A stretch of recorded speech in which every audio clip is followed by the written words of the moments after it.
shaking among the distant green leaves. As there seemed to be no chance of getting her hands up to her head, she tried to get her head down to them, and was delighted to find that her neck would bend about easily in any direction, like a serpent. She had just succeeded in curving it down into a graceful zigzag, and was going to dive in among the leaves, which she found to be nothing but the tops of the trees under which she had been wandering, when a sharp hiss made her draw back in a hurry. A large pigeon had just flown into her face and was beating her violently with its wings. "Serpent!" screamed the pigeon. "I'm not a serpent," said Alice indignantly. "Let me alone." "Serpent, I say again," repeated the pigeon, but in a more subdued tone, and added with a kind of sob, "I've tried every way, but nothing seems to suit them." "I haven't the least idea what you're talking about," said Alice. "I've tried the roots of trees, and I've tried banks, and I've tried hedges," the pigeon went on, without attending to her. "But those serpents, there's no pleasing them." Alice was more and more puzzled, but she thought there was no use in saying anything more till the pigeon had finished. "As if it weren't trouble enough hatching the eggs," said the pigeon, "but I must be on the lookout for serpents, night and day. Why, I haven't had a wink of sleep these 3 weeks." "I'm very sorry you've been annoyed," said Alice, who was beginning to see its meaning. "And just as I'd taken the highest tree in the wood," continued the pigeon, raising its voice to a shriek, "and just as I was thinking I should be free of them at last, they must needs come wriggling down from the sky. Ah, serpents!" "But I'm not a serpent, I tell you," said Alice. I'm a... "Well, what are you?" said the pigeon. "I can see you're trying to invent something." "I'm a little girl," said Alice, rather doubtfully, as she remembered the number of changes she had gone through that day. "A likely story indeed," said the pigeon in the tone of deepest contempt. "I've seen a good many little girls in my time, but never one with such a neck as that. No, you are a serpent, and there's no use denying it. I suppose you'll be telling me next that you never tasted an egg." "I have tasted eggs, certainly," said Alice, who was a very truthful child. "But little girls eat eggs quite as much as serpents do, you know." Really not helping her case. "I don't believe it," said the pigeon. "But if they do, why, then they're a kind of serpent. That's all I can say." This was such a new idea to Alice that she was quite silent for a minute or two, which gave the pigeon the opportunity of adding, "You're looking for eggs, I know that well enough, and what does it matter to me whether you're a little girl or a serpent?" "It matters a good deal to me," said Alice hastily. "But I'm not looking for eggs, as it happens, and if I was, I shouldn't want yours. I don't like them raw." "Well, be off then," said the pigeon in a sulky tone, as it settled down again into its nest. Alice crouched down among the trees as well as she could, for her neck kept getting entangled among the branches, and every now and then she had to stop and untwist it. After a while, she remembered that she still held the pieces of mushroom in her hands, and she set to work very carefully, nibbling first at one and then at the other, and growing sometimes taller and sometimes shorter, until she had succeeded in bringing herself down to her usual height. It was so long since she had been anything near that right size that it felt quite strange at first, but she got used to it in a few minutes and began talking to herself, as usual. "Come, there's half my plan done now. How puzzling all these changes are. I'm never sure what I'm going to be, from one minute to another.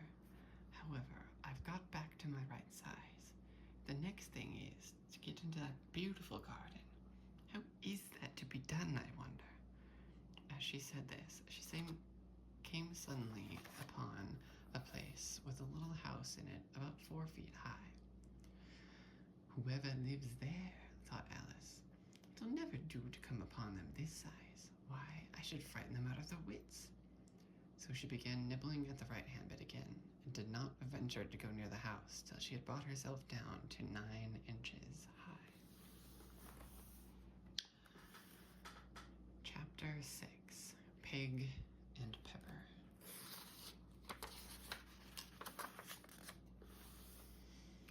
For a minute or two, she stood looking at the house and wondering what to do next, when suddenly a footman in livery came running out of the wood. She considered him to be a footman because he was in livery. Otherwise, judging by his face only, she would have called him a fish, and rapped loudly at the door with his knuckles. It was opened by another footman in livery with a round face and large eyes like a frog.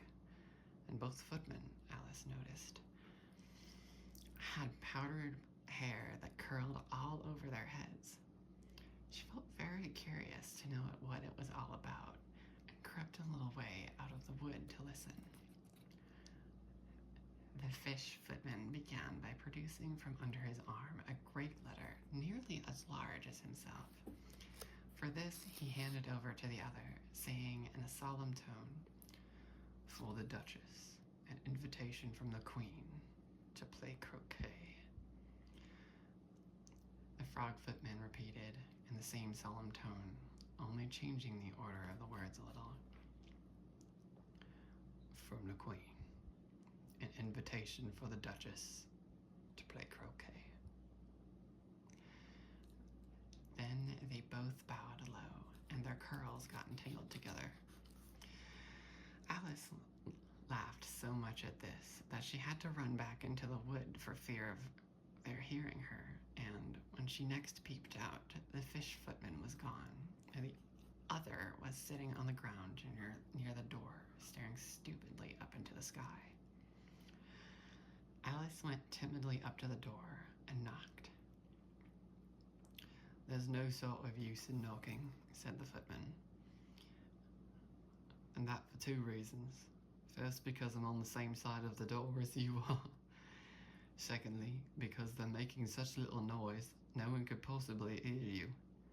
And certainly there was a most extraordinary noise going on within. A constant howling and sneezing, and every now and then a great crash, as if a dish or a kettle had been broken to pieces. "Please, then," said Alice, "how am I to get in?" "There might be some sense in your knocking," the footman went on, without attending to her, "if we had the door between us. For instance, if you were inside, you might knock, and I could let you out, you know." He was looking up into the sky all the time he was speaking, and this Alice thought decidedly uncivil. "But perhaps he can't help it," she said to herself. "His eyes are so very nearly at the top of his head. But at any rate, he might answer questions. How am I to get in?" she repeated aloud. "I shall sit here," the footman remarked, "till tomorrow." At this moment, the door of the house opened, and a large plate came skimming out, straight at the footman's head. It just grazed his nose and broke to pieces against one of the trees behind him. "Or next day, maybe," the footman continued in the same tone, exactly as if nothing had happened. "How am I to get in?" asked Alice again in a louder tone. "Are you to get in at all?" said the footman. "That's the first question, you know." It was, no doubt, only Alice did not like to be told so. "It's really dreadful," she muttered to herself. "The way all the creatures argue. It's enough to drive one crazy." The footman seemed to think this a good opportunity for repeating his remark with variations.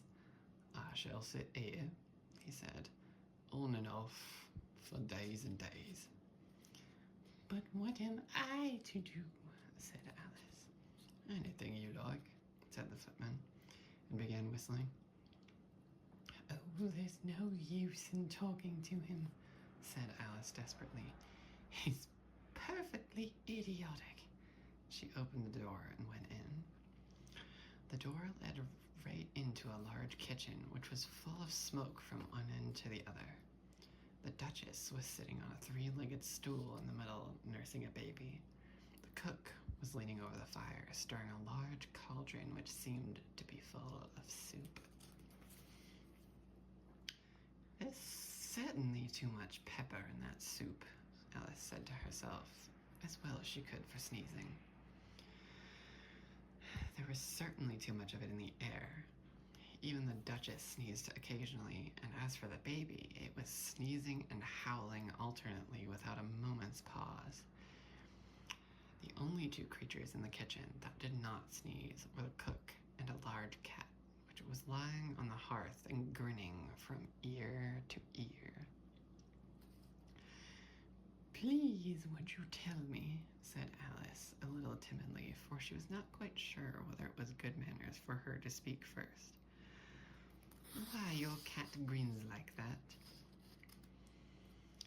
It's a Cheshire cat, said the Duchess. And that's why, pig. She said the last word with such sudden violence that Alice quite jumped. But she saw in another moment that it was addressed to the baby and not to her. So she took courage and went on again. Oh, look at that face. I didn't know that Cheshire cats always grinned.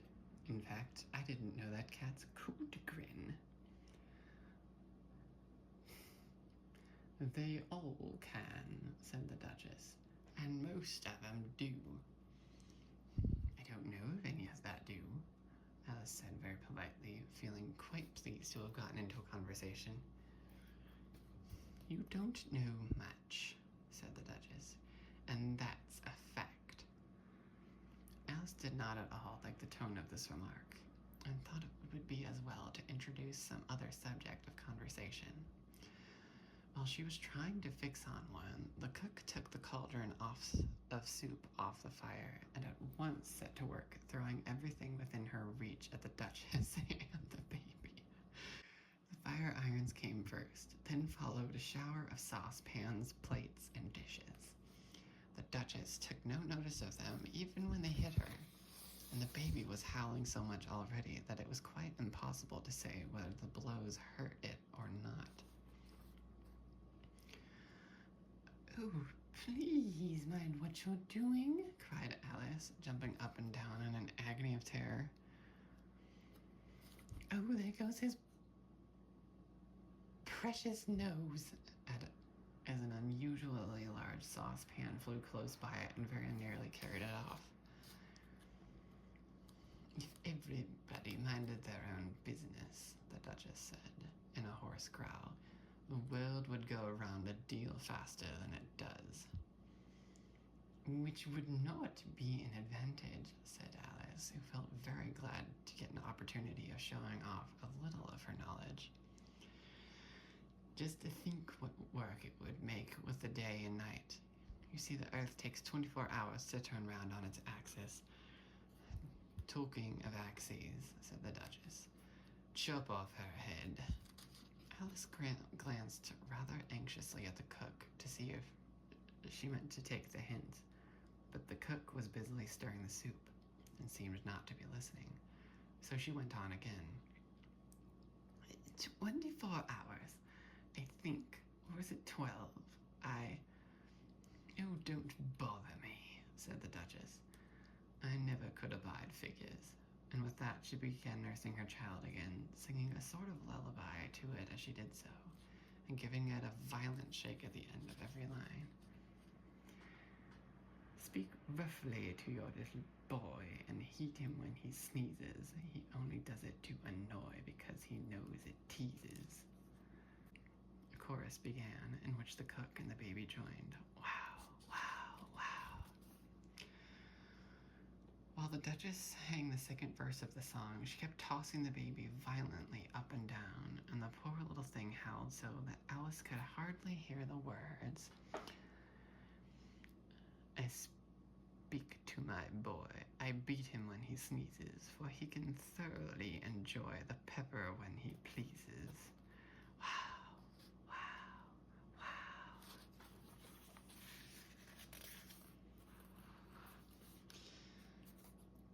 Here, you may nurse it a bit if you like, the Duchess said to Alice, flinging the baby at her as she spoke. I must get ready to play croquet with the Queen, and she hurried out of the room.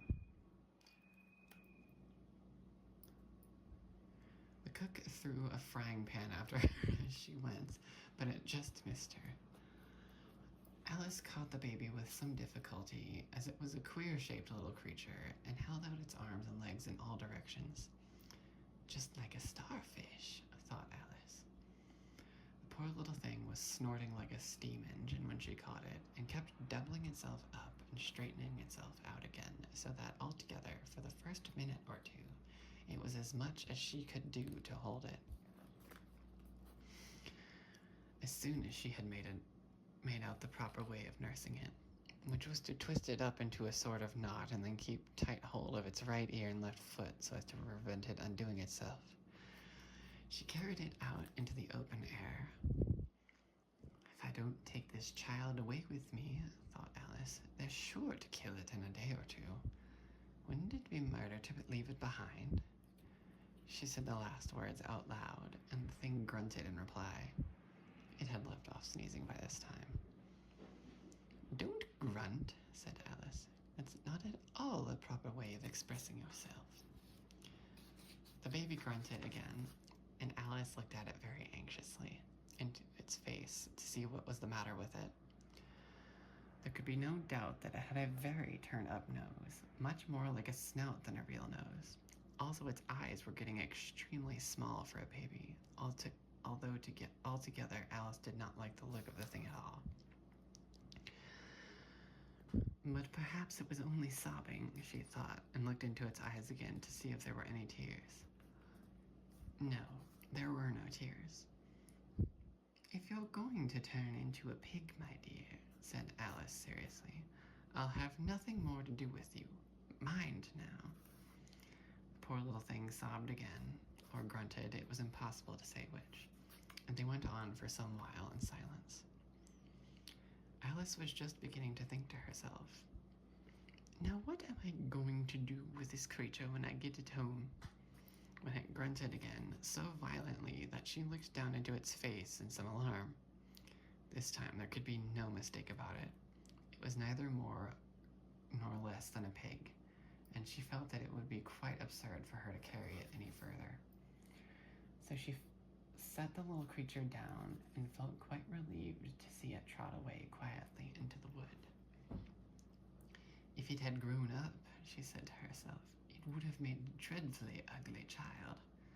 But it makes a rather handsome pig, I think. She began thinking over other children she knew who might do very well as pigs, and was just saying to herself, if one only knew the right way to change them, when she was a little startled by seeing the Cheshire Cat sitting on the bough of a tree a few yards off. The cat only grinned when it saw Alice. It looked good-natured, she thought. Still, it had very long claws and a great many teeth. So she felt that it ought to be treated with respect. Cheshire Puss, she began rather timidly, as she did not at all know whether it would be like the name. However, it only grinned a little wider. Come, it's pleased so far, thought Alice, and she went on. Would you tell me, please, which way I ought to go from here? That depends a good deal on where you want to go, said the cat. I don't much care where, then it doesn't matter which way you go, said the cat. So long as I get somewhere, Alice added as an explanation. What a sight.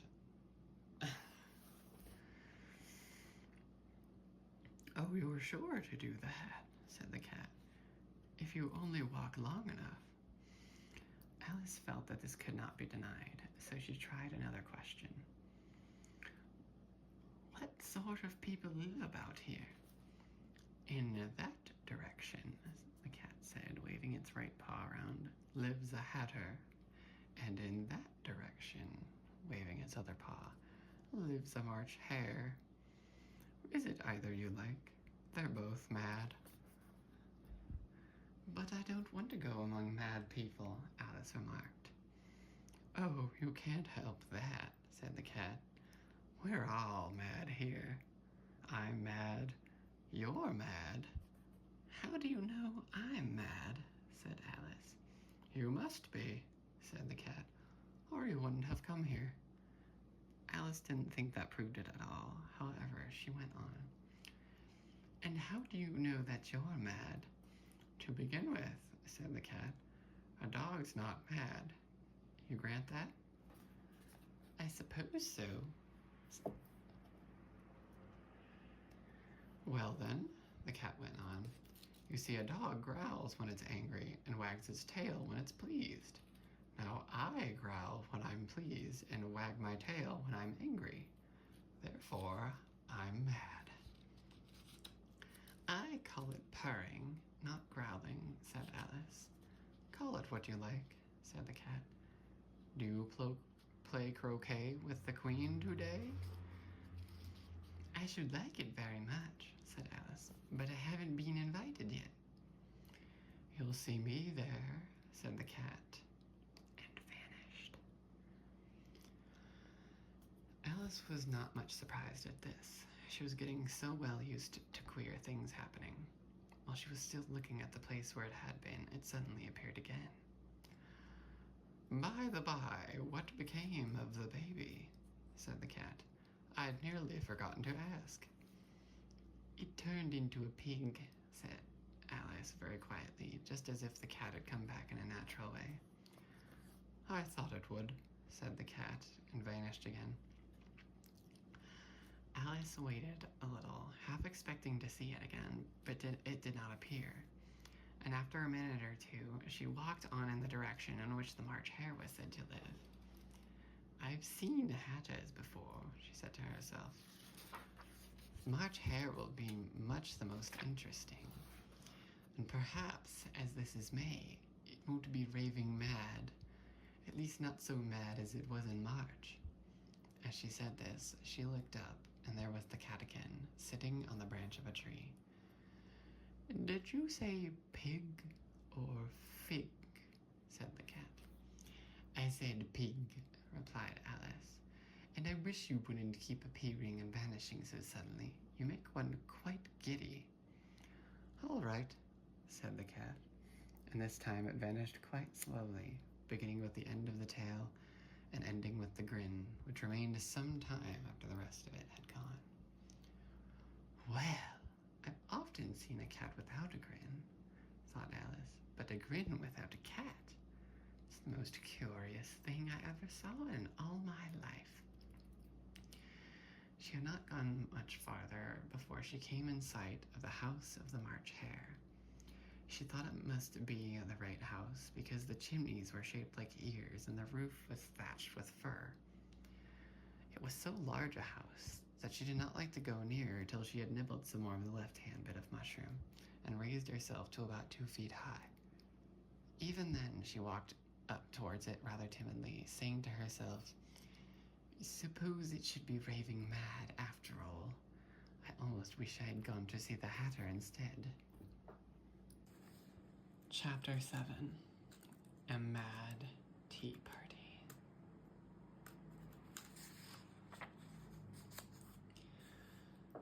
There was a table set out under a tree in front of the house, and the March hare and the hatter were having tea at it.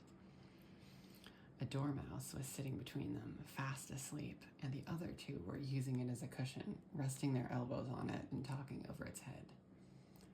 "Very uncomfortable for the dormouse," thought Alice. "Only as it's asleep, I suppose it doesn't mind." The table was a large one. but the three were all crowded together at one corner of it. "No room, no room," they cried out when they saw Alice coming. "There's plenty of room," said Alice indignantly, and she sat down in a large armchair at one end of the table. "Have some wine," the March Hare said in an encouraging tone. Alice looked all around the table, but there was nothing on it but tea. "I don't see any wine," she remarked. "There isn't any." "Then it wasn't very civil of you to offer it," said Alice angrily.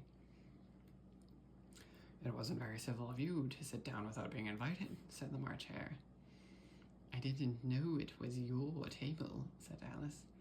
"It's laid for a great many more than three." "Your hair wants cutting," said the Hatter. He had been looking at Alice for some time with great curiosity, and this was his first speech. "You should learn not to make personal remarks," Alice said with some severity. "It's very rude." The Hatter opened his eyes very wide on hearing this, but all he said was, "Why is a raven like a writing desk?" "Come, we shall have some fun now," thought Alice. "I'm glad that they've begun asking riddles. I believe I can guess that," she added aloud. "Do you mean that you think you can find out the answer to it?" said the March Hare. "Exactly so." "Then you should say what you mean." "I do. At least I mean what I say. That's the same thing, you know." "Not the same thing a bit," said the Hatter. "Why, you might as well say, what I see, what I eat, is the same thing as I eat what I see." "You might just as well say that I like what I get is the same thing as I get what I like." "You might as well say," added the Dormouse, which seemed to be talking in its sleep, "that I breathe when I sleep is the same as I sleep when I breathe." "It is the same thing to you," said the Hatter, and here the conversation dropped, and the party sat silent for a minute, while Alice thought over all she could remember about ravens and writing desks, which wasn't much. The Hatter was the first to break the silence. "What day of the month is it?" he said, turning to Alice. He had taken his watch out of his pocket and was looking at it uneasily, shaking it every now and then and holding it up to his ear. Alice considered a little and then said, "The 4th. "2 days wrong," sighed the Hatter. "I told you butter wouldn't suit the works," he added, looking angrily at the March Hare. "It was the best butter," the March Hare meekly replied. "Yes, but some crumbs must have got in it as well," the Hatter grumbled. "You shouldn't have put it in with the bread knife." The March Hare took the watch and looked at it gloomily.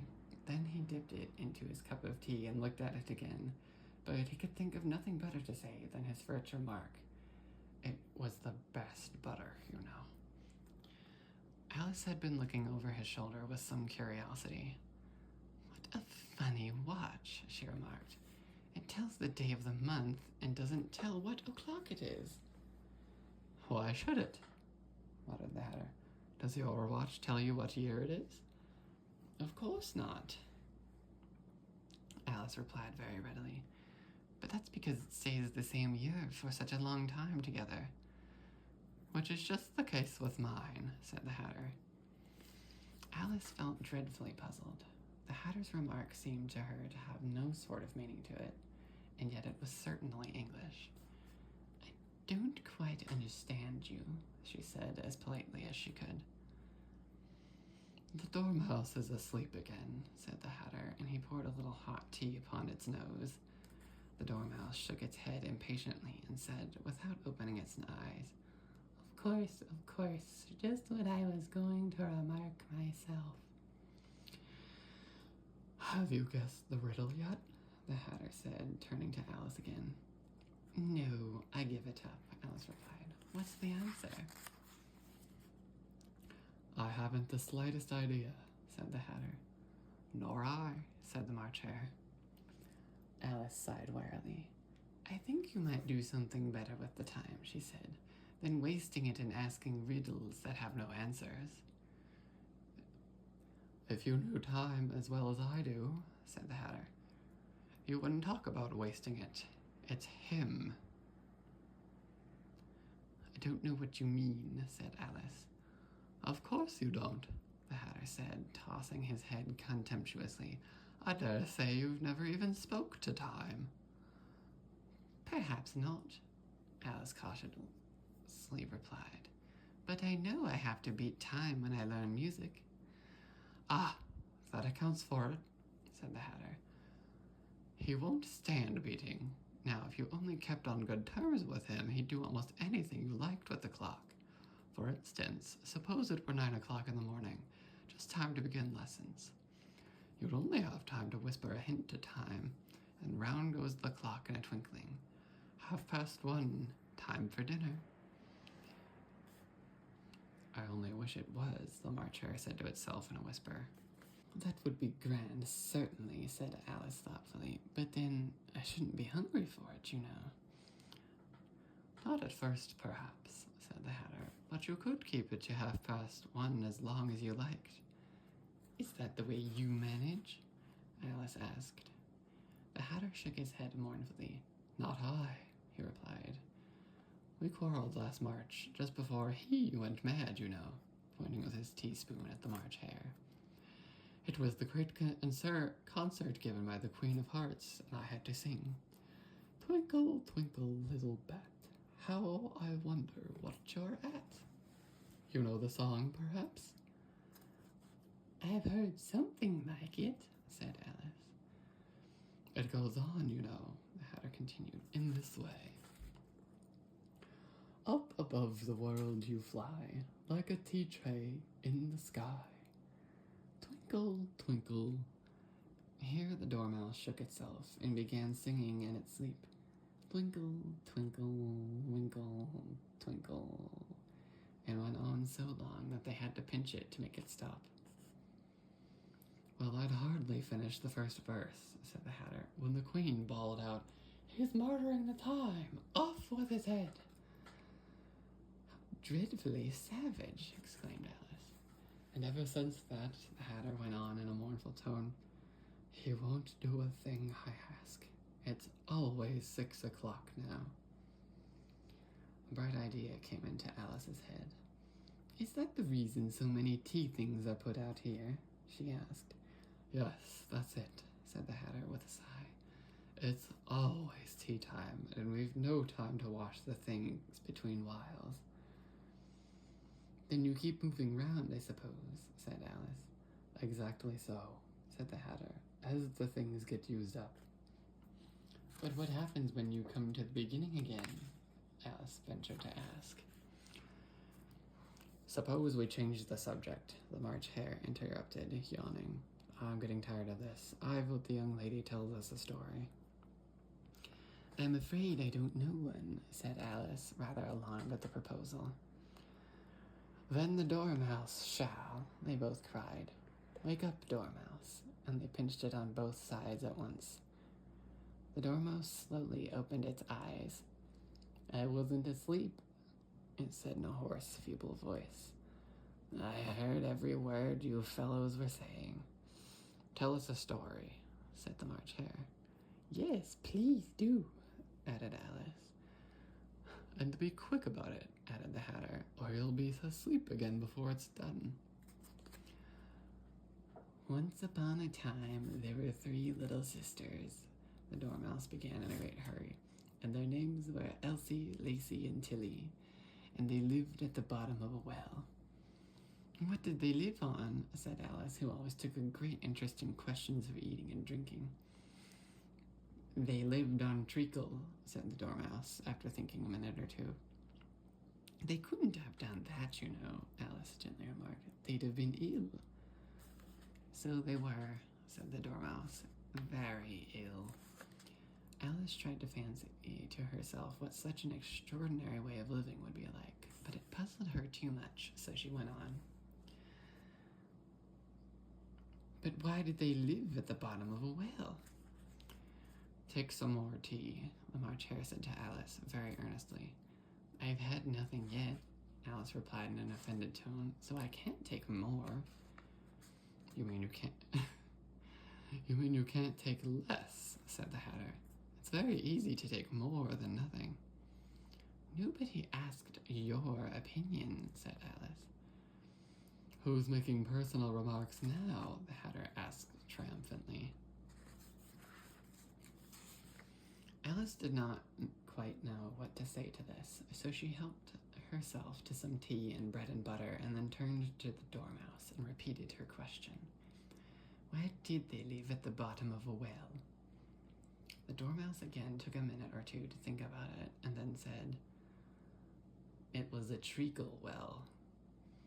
Oh, there's no such thing, Alice was beginning very angrily, but the Hatter and the March Hare went, shh, shh, shh, and the Dormouse sulkily remarked, If you can't be civil, you'd better finish the story for yourself. No, please go on, Alice said very humbly. I won't interrupt you again. I dare say there may be one. One indeed, said the Dormouse indignantly. However, he consented to go on. And so these three little sisters, they were learning to draw, you know.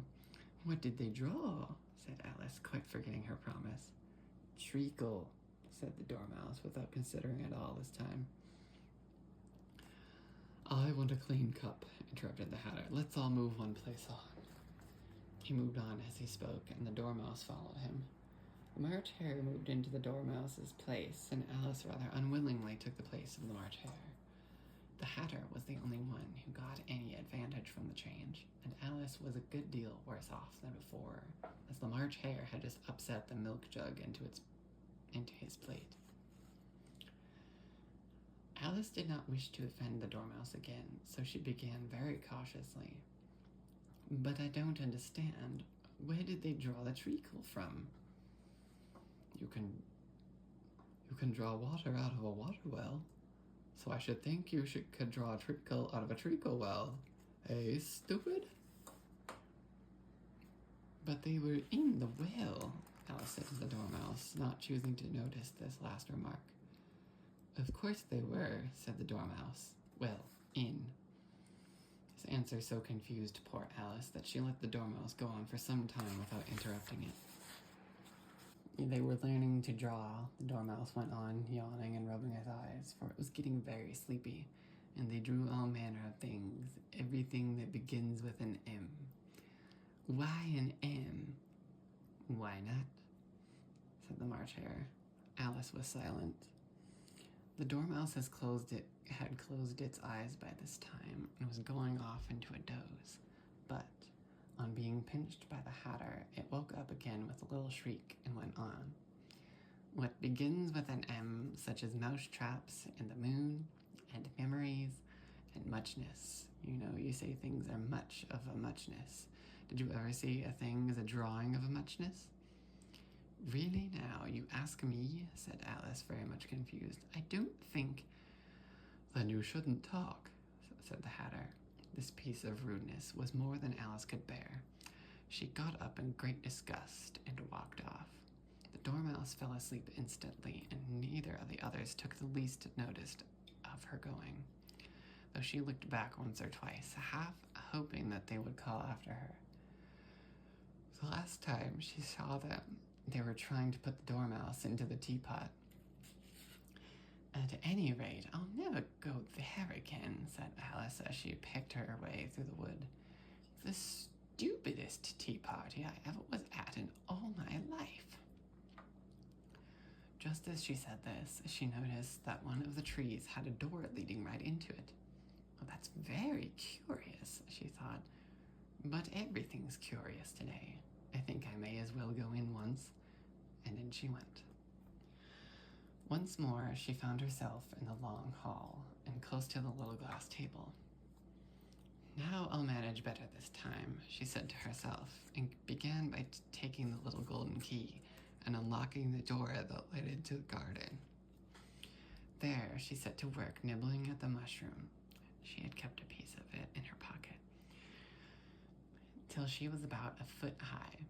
Then she walked down the little passage, and then she found herself at last in the beautiful garden, among the bright flower beds and the cool fountains.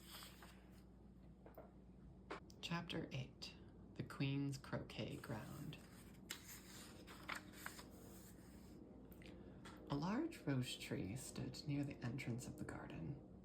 The roses growing on it were white, but there were 3 gardeners at it, busily painting them red. Alice thought this a very curious thing, and she went nearer to watch them.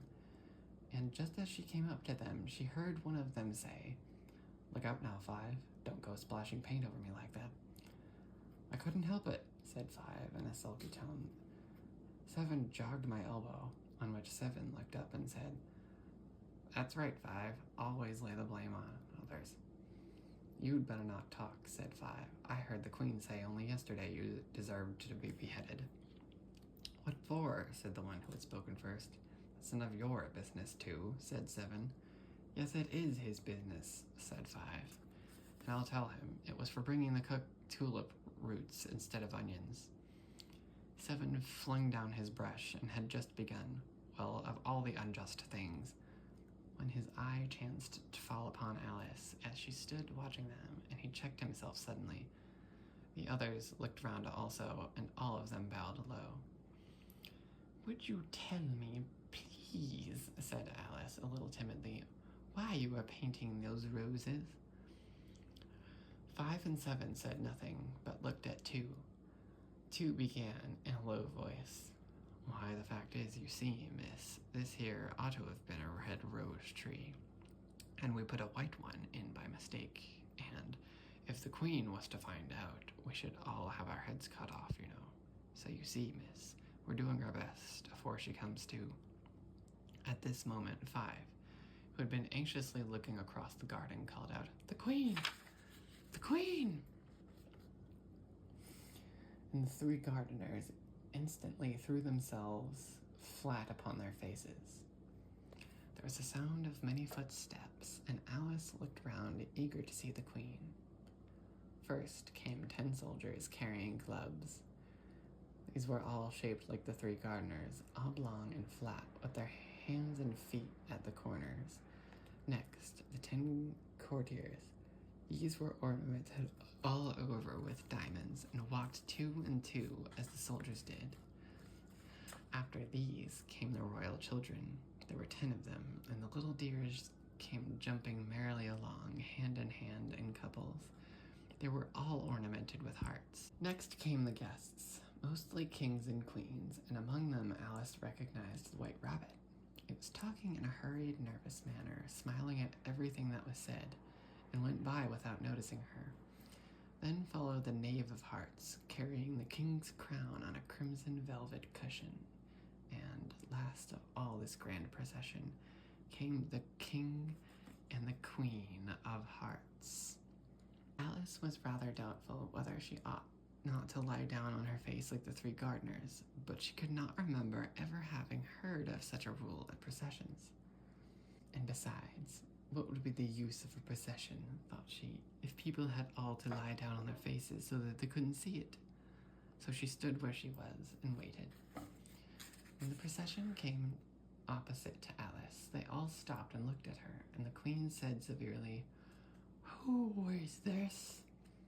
She said it to the Knave of Hearts, who only bowed and smiled in reply. "Idiot," said the Queen, tossing her head impatiently, and, turning to Alice, she went on, "What's your name, child?" "My name is Alice, so please your majesty," said Alice very politely, but she added to herself, "Why, they're only a pack of cards after all. I needn't be afraid of them." "And who are these?" said the Queen, pointing to the 3 gardeners who were lying around the rose tree. For you see, as they were lying on their faces, and the pattern on their backs was the same as the rest of the pack, she could not tell whether these were gardeners, or soldiers, or courtiers, or 3 of her own children. "How should I know?" said Alice, surprised at her own courage. "It's no business of mine." The queen turned crimson with fury and, after glaring at her for a moment like a wild beast, began screaming, "Off with her head! Off with—" "Nonsense," said Alice very loudly and decidedly, and the queen was silent. The king laid his hand upon her arm and timidly said, "Consider, my dear, she's only a child." The queen turned angrily away from him and said to the knave, "Turn them over." The knave did so, very carefully, with one foot. "Get up," said the queen in a shrill, loud voice, and the three gardeners instantly jumped up and began bowing to the king, the queen, the royal children, and everybody else. "Leave off that," screamed the queen. "You make me giddy." And then, turning to the rose tree, she went on, "What have you been doing here?" "May it please your majesty," said two in a very humble tone, going down on one knee as he spoke. "We were trying—" "I see," said the queen, who had meanwhile been examining the roses. "Off with their heads," and the procession moved on. Three of the soldiers remaining behind to execute the unfortunate gardeners, who ran to Alice for protection. "You shan't be beheaded," said Alice, and she put them into a large flower pot that stood near. The three soldiers wandered about for a minute or two, looking for them, and then quietly marched off after the others. "Are their heads off?" "Their heads are gone, if it pleases your majesty," the soldiers shouted in reply. "That's right," shouted the queen. "Can you play croquet?" The soldiers were silent and looked at Alice as the question was evidently meant for her. "Yes," shouted Alice. "Come on, then," roared the queen, and Alice joined the procession, wondering very much what would happen next. It's a fine day," said a timid voice at her side. She was walking by the white rabbit, who was peeping anxiously into her face. "Yes," said Alice. "Where's the Duchess?" "Hush, hush," said the rabbit in a low, hurried tone. He looked anxiously over his shoulder as he spoke, and then raised himself upon tiptoe, put his mouth close to her ear, and whispered, "She's under sentence of execution." "What for?" said Alice. "Did you say, 'what a pity'?" the rabbit asked. "No, I didn't," said Alice. "I don't think it's at all a pity. I said, 'what for?'" "She boxed the queen's ears," the rabbit began. Alice gave a little scream of laughter. "Oh, hush," the rabbit whispered in a frightened tone. "The queen will hear you." You see, she came rather late, and the queen said, "Get to your places," shouted the queen in a voice of thunder, and people began running about in all directions, tumbling up against each other. However, they got settled down in a minute or two, and the game began. Alice thought she had never seen such a curious croquet ground in her life. It was all ridges and furrows. The croquet balls were live hedgehogs, and the mallets live flamingos, and the soldiers had to double themselves up and stand on their hands and feet to make the arches. The chief difficulty Alice found at first was in managing her flamingo.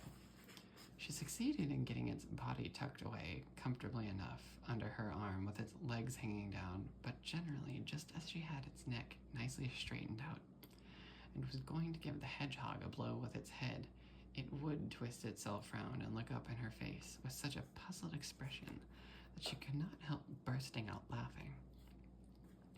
And when she had got its head down and was going to begin again, it was very provoking to find that the hedgehog had unrolled itself and was in the act of crawling away. Besides all this, there was generally a ridge or a furrow in the way wherever she wanted to send the hedgehog to. And as the doubled-up soldiers were always getting up and walking off to other parts of the ground, Alice soon came to the conclusion that it was a very difficult game indeed. The players all played at once, without waiting for turns, quarreling all the while and fighting for the hedgehogs, and in a very short time the queen was in a furious passion and went stamping about and shouting, "Off with his head," or "Off with her head," about once in a minute. Alice began to feel very uneasy. To be sure, she had not as yet had any dispute with the queen, but she knew that it might happen any minute. And then, thought she, what would become of me? They're dreadfully fond of beheading people here. The great wonder is that there's anyone left alive. She was looking about for some way of escape and wondering whether she could get away without being seen when she noticed a curious appearance in the air. It puzzled her very much at first, but after watching it a minute or two, she made it out to be a grin, and she said to herself, "It's the Cheshire Cat. Now I shall have somebody to talk to." "How are you getting on?" said the cat, as soon as there was mouth enough for it to speak with. Alice waited till the eyes appeared, and then nodded. "It's no use speaking to it," she thought, "till its ears have come, or at least one of them." In another minute, the whole head appeared, and then Alice put down her flamingo and began an account of the game, feeling very glad she had someone to listen to her. The cat seemed to think that there was enough of it now in sight, and no more of it appeared. "I don't think they play at all fairly," Alice began in a rather complaining tone. "And they all quarrel so dreadfully one can't hear oneself speak. And they don't seem to have any rules in particular. At least, if there are, nobody attends to them. And you've no idea how confusing it is, all the things being alive.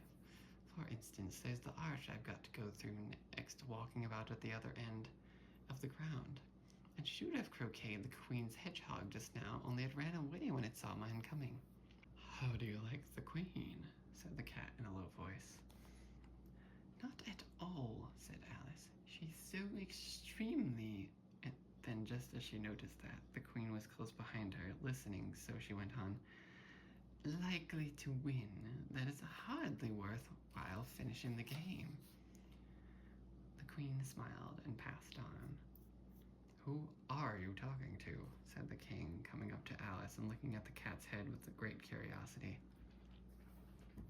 "It's a friend of mine, a Cheshire Cat," said Alice. "Allow me to introduce it." "I don't like the look of it at all," said the king. "However, it may kiss my hand if it likes." "I'd rather not," the cat remarked. "Don't be impertinent," said the king, "and don't look at me like that." He got behind Alice as he spoke. "A cat may look at a king," said Alice. "I've read that in some book, but I don't remember where." "Well, it must be removed," said the king very decidedly, and he called to the queen, who was passing at the moment. "My dear, I wish you would have this cat removed." The queen had only one way of settling all difficulties,